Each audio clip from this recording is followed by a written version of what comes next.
영국의 빅토리아 여왕은 자신의 가장 큰 의무 중 하나가 왕위계 승자를 낳는 것이라는 것을 잘 알고 있었습니다. 그리고 9아이를 낳아서 이 의무를 매우 충실히 수행했었죠. 하지만 여왕은 아이 낳는 것을 너무나 힘들어했었습니다. 여왕은 임신해서 행동에 제약을 받는 것을 너무나 싫어했었으며 출산의 고통 역시 싫어했었죠. 또 아이를 낳은 뒤 침대에 누워있는 상황도 싫어했었는데 이에 대해서 남편인 엘버트 공은 여왕이 아이를 낳은 뒤 침대에 있으면서 죄수처럼 날짜만 샌다라고 이야기할 정도였습니다. 출산의 고통에 대해서 거부감이 심했던 여왕은 1853년 획기적인 진통제에 대한 소식을 듣게 됩니다. 여왕의 시녀 중 한 명이 이를 빼러가서 클로로포름을 사용했는데 효과가 너무나 좋았기에 여왕에게 클로로포름에 대해서 알려준 것이었죠. 그리고 여왕은 8번째 아이를 임신하고 나서 아이를 낳을 때 클로로포름을 쓰기로 결정했습니다. 물론 여왕의 주치의였던 닥터 로콕은 이에 대해서 반대했었습니다. 이 당시 클로로포름의 안전성은 입증되지 않았었기에 여왕이 쓰기에는 너무 위험하다는 것이었죠. 현재 클로로포름은 매우 위험한 독성물질로 알려져 있으며 사람에게는 쓰지 않는 약물입니다.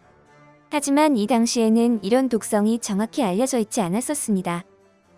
여왕은 주치의의 반대에도 불구하고 아이를 낳을 때 클로로포름을 사용했고 매우 만족스러워했습니다. 여왕은 자신의 일기의 출산은 클로로포름의 축복을 받았다.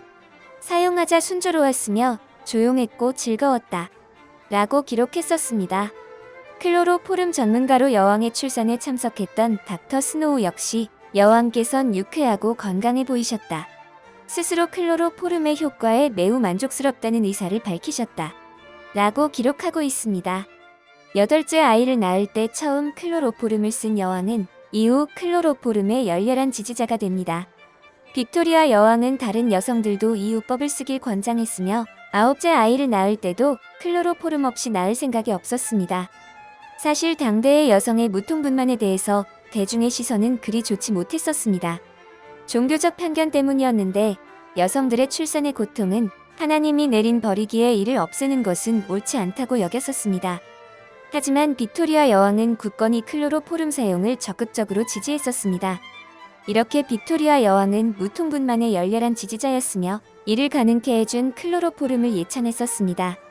1859년 여왕은 시녀의 딸이 아이를 낳았다는 소식에 다음과 같은 편지를 보냈었습니다. 어느 누구도 완화시킬 수 없었던 고통을 완화시켜준 클로로포름의 무한한 축복을 내리오.